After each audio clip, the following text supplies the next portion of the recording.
Première image impressionnante, celle de ce ferry qui est destiné à la casse. L'équipage est censé le poser sur le rivage où il sera démantelé, sauf qu'il arrive à pleine vitesse, toute sirène hurlante.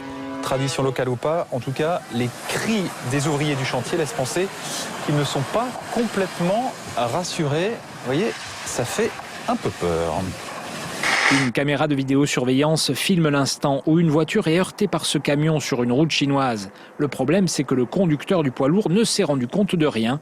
À cause d'un angle mort, il a poussé le véhicule pendant au moins 500 mètres. Personne n'a été blessé.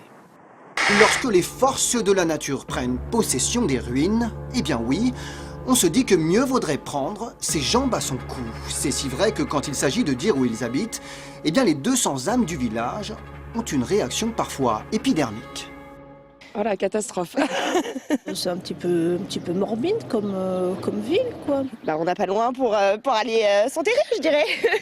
Regardez ce bébé seul, abandonné dans sa poussette, il pleure. Les gens à New York vont vers lui et horreur!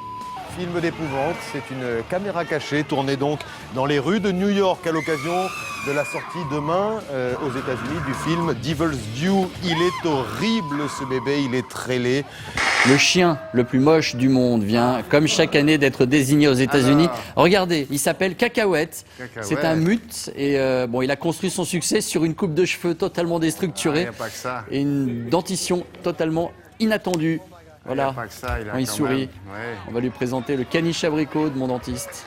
Munich, 3e ville d'Allemagne, sa cathédrale, ses commerces et son jardin des Anglais, un lieu touristique à seulement quelques minutes à pied du cœur historique de la ville, où les Munichois peuvent désormais prendre le soleil dans leur plus simple appareil, sous les yeux des promeneurs. La municipalité vient d'autoriser la nudité dans 6 zones de la capitale bavaroise. Ouf, vous allez voir, c'est l'histoire d'une journaliste qui devait interviewer le maire de Kampen aux Pays-Bas sur un voilier à quai. La suite, la voilà.